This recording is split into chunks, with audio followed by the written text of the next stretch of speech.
My name is Valerie Capers, and I live at 800 Grand Concourse. My childhood basically was spent in a place called 1278 Union Avenue. And I remember my father taking me to the zoo so I could see the animals, the elephants and the seals and the monkeys and the lions. That was wonderful. I remember how much fun it was to go to the beach. Most times we went to Orchard Beach right here in the Bronx.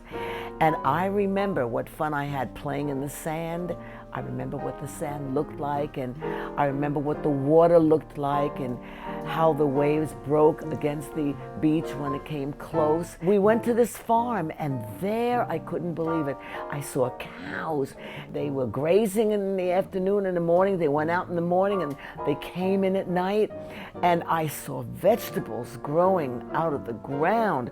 I hadn't seen anything like that ever, and I found my favorite horse. I liked him so much. He was brown, and the horse had the most beautiful, gentle eyes. He looked at you with such love. At least I felt it was love. Such gentleness.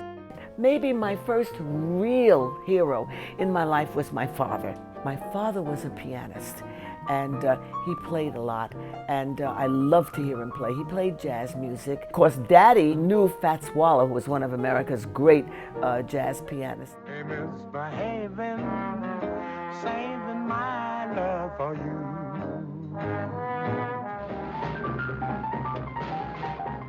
They knew each other well, and they used to play at parties all the time. They were very good friends. As a kid, 7, 8, 9 years old, I would sing and I would dance, and we became a team.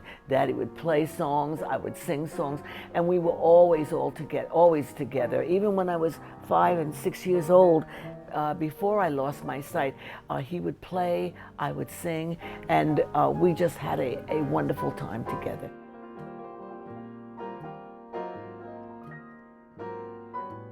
When I was 6 years old, I became ill, and as a result of being sick, I lost my sight. I had a combination of strep throat and rheumatic fever. It was a December day, it was winter, and I remember there was white snow coming down. He got a yellow taxi cab. And so there I was. He had me wrapped up. He was carrying me in his arms, and it was like a sort of gray-brown blanket. And we got in a cab, and we went over to Children's Hospital at Columbia Presbyterian Hospital.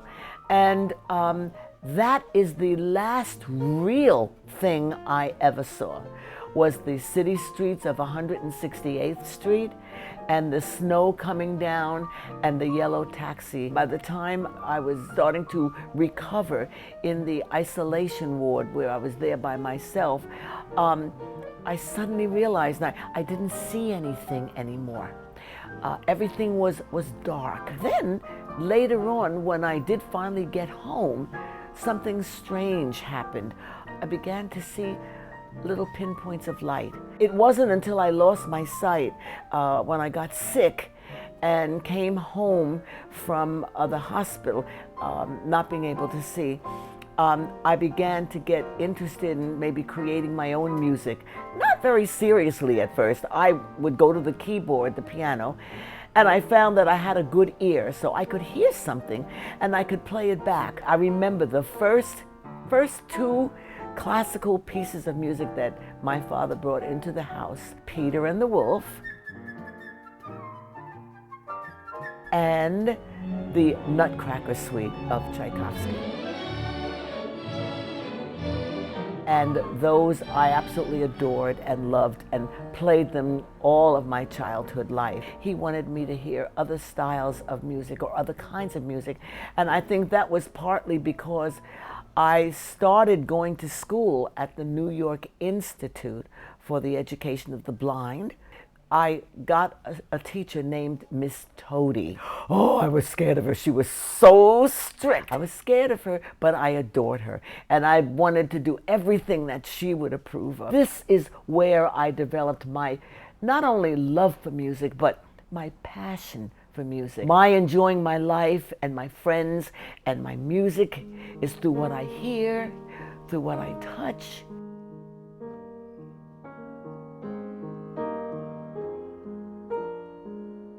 Music is important to me because it's my language and it allows me to communicate with my fellow man. People respond to music. You can get to people in music in many ways that you can't with words.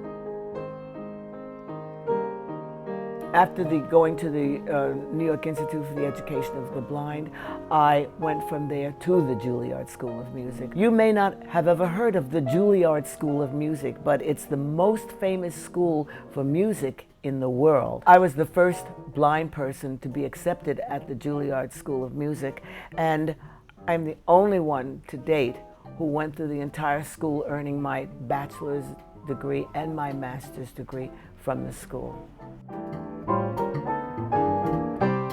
Well, boys and girls, my fellow friends from the Bronx, I wish for you a very happy and productive life.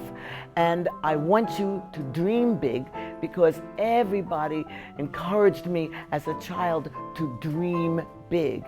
And dreaming big means you must have faith in yourself. You must have confidence in yourself. One of the most important things in the world is for you to believe in yourself. You must believe in yourself. Learning and education is the most wonderful, the most powerful thing you have. Never let anything shake you from believing in yourself, no matter what the problems may be. It's not always easy and it's not always simple, but believe in yourself and know that with learning and education, you can dream big.